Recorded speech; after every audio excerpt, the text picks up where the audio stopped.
당뇨는 포도당이 소변으로 배출되는 상태를 말합니다. 특히 한국인은 췌장 자체의 크기가 작아 서양인과 비교하면 비만율이 낮은데도 불구하고 당뇨병에 잘 걸린다는 연구 결과도 있는데요.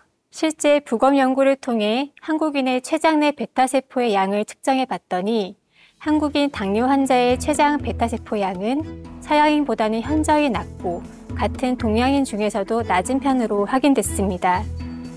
무엇보다 당뇨는 병 자체도 무섭지만 당뇨에 이어 뒤따라오는 합병증이 더 위험합니다. 혈당 관리에 실패해 고혈당에 오랜 기간 노출되면 전신에서 심각한 문제가 발생합니다. 실제로 당뇨로 인한 합병증은 당뇨 환자의 주된 사망 원인이기도 한데요. 오랜 기간 고혈당 상태가 계속되면 혈관벽이 손상되고 혈액 공급이 원활하지 못해 전신에 치명적인 합병증을 유발하게 되는데요. 망막의 미세 혈관에 장애가 생겨 시력이 감소하거나 발에 생긴 상처가 썩는 족부궤양도 생길 수 있습니다.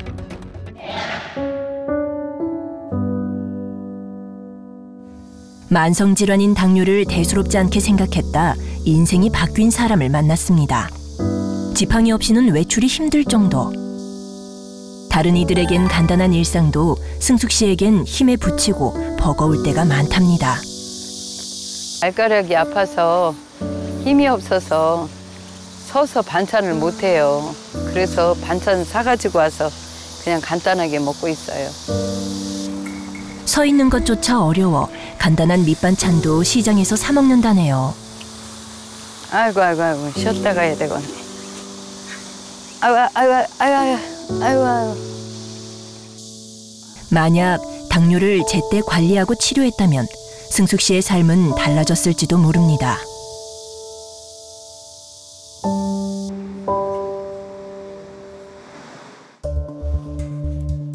외출해서 돌아와 가장 먼저 하는 일이 공복 혈당 확인인데요. 요즘 혈당 관리가 잘 되지 않아 걱정이 많습니다. 아침에 약을 먹으면서도 공복에 이 정도로 나왔으면 높은 거죠. 걱정이에요. 처음 당뇨를 진단받았을 때는 약만 잘 먹으면 될 줄 알았답니다. 당할색소 검사를 해보니까 원래 6.5가 나와야지 정상인데 6.8이 나왔다 그러면서 정말 나는 당뇨가 걸렸어도 당뇨라는 생각을 안 하고 그냥 땡기는 대로 다 먹었던 것 같아요. 7.0이 나오더라고요.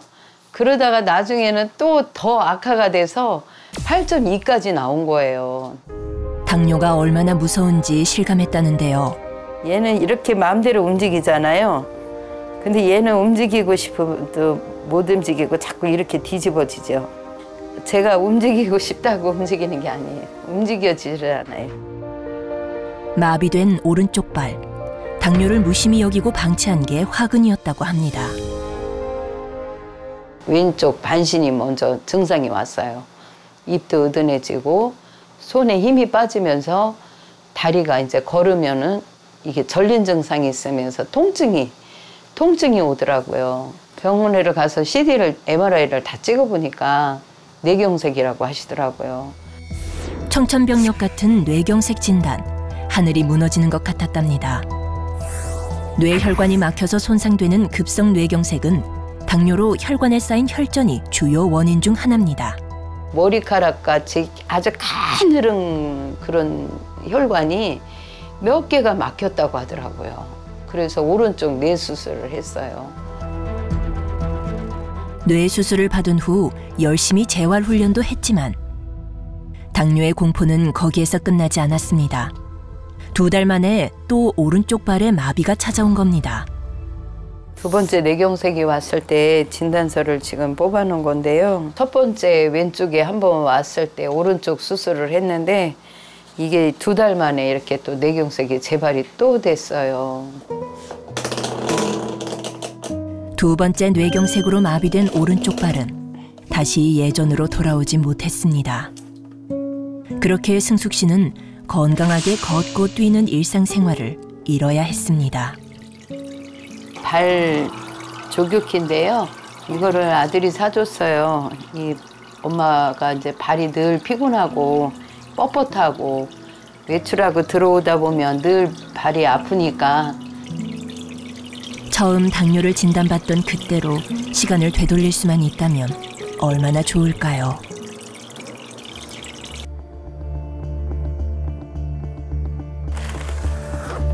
시장에서 사온 반찬으로 점심 식사를 준비하는 승숙 씨. 당뇨를 앓으면서 가장 힘든 게 바로 음식이었다고 합니다. 번번이 식사 조절에 실패했지만 그래도 밥은 혈당 관리를 위해 신경 써서 잡곡으로 챙겨 먹는데요. 반찬은 땡기는 대로 먹고 밥은 현미밥이나 잡곡밥으로 먹으려고 노력하고 있어요. 당뇨 환자라면 피해야 할 짜고 기름진 반찬들. 하지만 몸이 아프고 힘들어도 입맛이 쉽게 바뀌지는 않더랍니다. 승숙 씨가 혈당 관리에 실패한 가장 큰 이유일 텐데요. 당뇨에 좋은 음식을 맛있게 먹는 것도 힘들더라고요. 먹고 싶은 음식이 눈앞에 있으면 참는 것도 힘들어요. 혈당을 낮추는 식습관의 중요성은 승숙 씨도 잘 알고 있습니다. 하지만 좋아하는 음식을 멀리하는 게 생각처럼 쉽지 않다네요. 결국 번번이 혈당 관리에 실패. 먹어야 할 약의 가짓수만 늘어나는 중인데요. 이 제일 큰 약이 당뇨약. 여기에 두 개 들어있는 게 고지혈증약, 이 세 알이 뇌경색약. 이렇게 많이 먹고 있어요. 한심하죠. 이걸 평생을 먹어야 되니까. 안 먹을 대로 돌아갈 수만 있으면 돌아갔으면 좋겠어요. 한 번 망가지면 돌이키기 어려운 혈관 건강. 당뇨가 무서운 진짜 이유입니다. 문제는 당뇨 환자 4명 중 3명이 약을 먹어도 혈당이 잘 조절되지 않는다는 겁니다. 외식의 비중이 늘어났고 스트레스로 인한 과음과 과식이 증가한 것도 주요 원인 중 하나로 손꼽히는데요. 현재 우리나라 당뇨병 환자와 당뇨병 발병 위험 인구는 약 1,300만 명으로 당뇨 대란이라 부를 만큼 당뇨 환자가 기하급수적으로 증가하는 추세입니다. 특히 65세 이상 중장년층 3명 중 1명은 당뇨병을 앓고 있을 정도로 문제가 심각한데요. 당뇨약에 투입되는 건강보험 재정만 연간 약 1조 원 정도로 추정되는데요. 특히 합병증이 있는 환자의 경우 일반 당뇨 환자에 비해 1인당 5배에서 6배 더 많은 치료비를 지출하고 있는 것으로 확인됐습니다. 또한 당뇨 환자는 암 발생 위험이 더 크다는 사실이 연구를 통해 밝혀지기도 했습니다. 국민건강보험공단이 당뇨 환자와 당뇨를 앓지 않는 성인을 추적 관찰한 결과 당뇨 환자들의 암 발생률이 1.22배 높았다는 건데요. 특히 췌장암이 발생할 위험은 당뇨를 앓지 않는 성인에 비해 1.98배나 더 높았던 것으로 나타났습니다.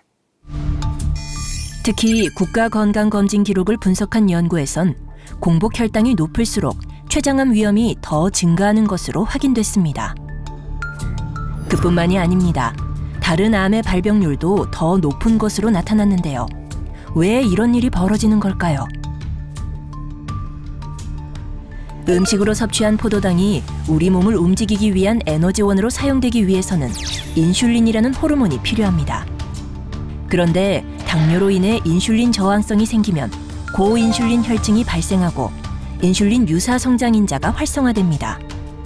이때 비정상적으로 많이 활성화된 인슐린 유사 성장인자가 혈관을 타고 다니며 암세포의 증식과 전이를 촉진하기 때문입니다.